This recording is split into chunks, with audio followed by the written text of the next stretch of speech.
In this video, we are going to build out this static interface that we have created for our currency tracker. We can reuse the styles, we can reuse the markup that we built, but we'd like to use this into a React app. So we're going to build out this React app, and we're going to reuse all of this HTML that we've already created.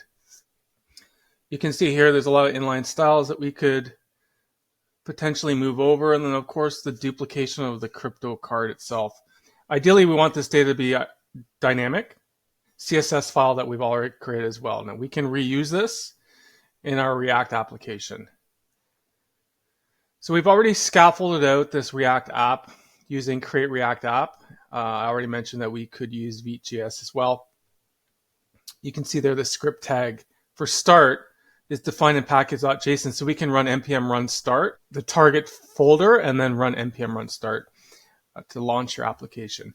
Index.js is the entry point for our app, and then in this scaffolded example, app.js is the main component. We can remove this boilerplate code. Then we want to create a components folder where our components are going to live.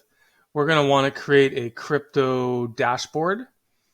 If your port is being used, by the way, usually React targets 3000, you can quickly just select yes, and it'll launch it on another port, 3001.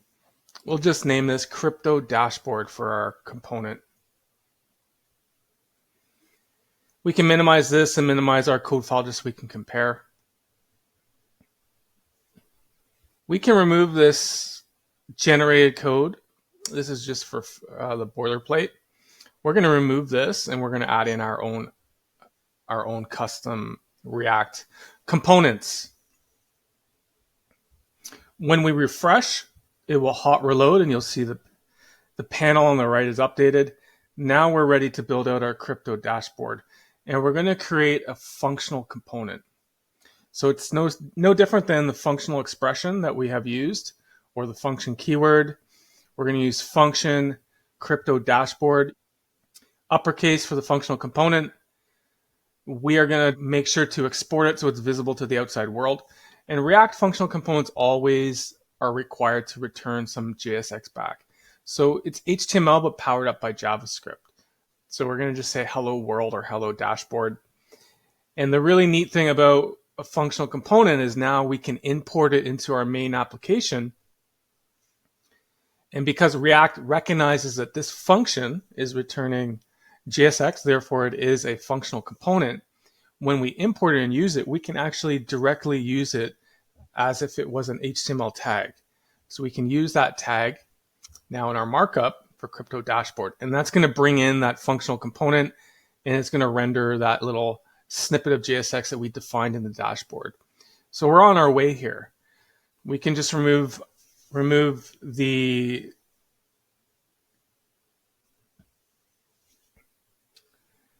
And one interesting thing about React is that we need a parent container tag, otherwise you'll get an error. Most cases people use divs, but what you'll see is the div pollutes the DOM. We don't really need a div there. So they give us something called a React fragment, and you can call it react.fragment. We may need to import React into this app.js so we can use this namespace. We can do an import statement for React from React library.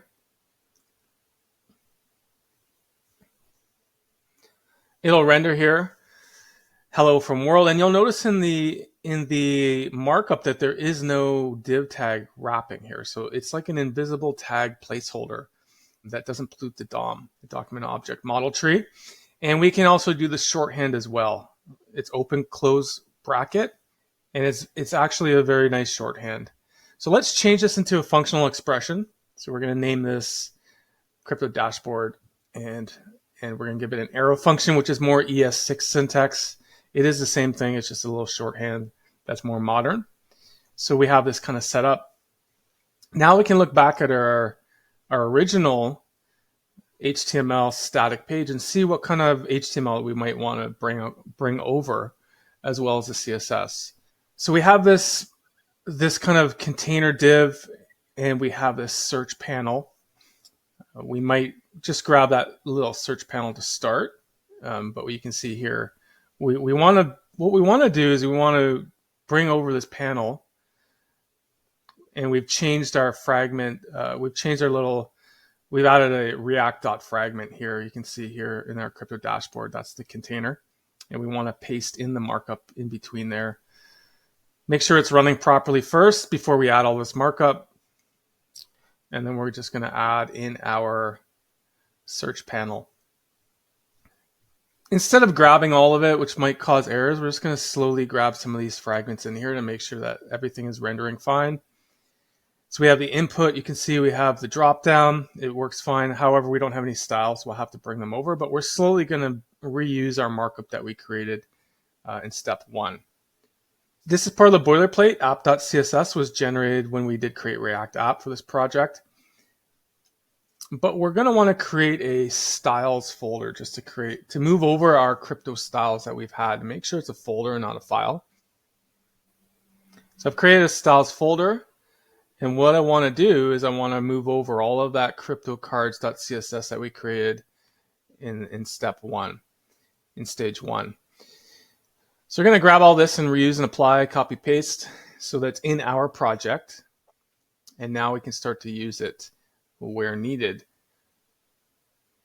But we may need to make sure we need to import it in so it's available to our entire application. So we may need to do an import statement here in our app.js. We really don't need, we might keep it, okay, we don't actually need app.js, app.css anymore. We're going to reference our new styles that we created from crypto dashboards. So we're going to bring that over, styles cryptocards.css. Once we do the refresh, you can see that now it's picked up again. So our global selectors are now targeting the input box in the select. So that's really good. So we've reused our styles. We're going to need to tweak the JSX more, but at least we have our search panel working here. Maybe we'll grab that container div class app just to put a container around this. And again, when you're working with markup, when you're trying to do it in this way that we did it, normally I would suggest that you build this out from the React side to start. But we were learning about HTML and CSS kind of in isolation. So when you're doing that, you have to do a little bit of tweaking to make sure you have a container tag, make sure that if you open a tag, you close it. So one interesting thing about classes here, you'll notice class name and the uppercases on the name, that is very specific to React in order to make this work. You cannot just use a class keyword in JSX because class is a reserved keyword in ES6 JavaScript. So that's one small thing that we need to remember with React. And it's looking nicely now. We can see the spacing is there, and we have a little bit of centering going on in our React app. So class name, one little point about JSX to remember. Now we're looking at all this individual duplication. We need a container, so we'd like to bring over that container, but we don't want to duplicate all of this card. We only really need one card to start because we're going to build out a special component for the crypto card info or the crypto card details. So we don't need to grab all of them. We just need one for now. So we can put this container beneath our search panel. And remember with image tag, we might need to do a self-closing tag. React is kind of barking at us a little bit here. So we may need to do a self-closing tag here to get rid of that error. And everything is refreshing here and we have one card. Okay, we have a start now. Like I said, we want to make a dynamic application. We don't want to have to copy paste card markup for every single new card. We would like this to be data driven and the cards are generated based on the data that we have. So at least the styles are being applied. So now we could add another class name for this container. Remember class, lowercase, uppercase name. And now our container is nicely centered. And we have reused our style sheet, which is really nice. We're in a good spot to build this out. We've maintained the Flexbox styles, and you can see they're still referencing their selectors. So we have reused our HTML. We've reused our CSS. It's responsive. We're on our way now. Now we can build out some more components for the crypto card and the crypto card details.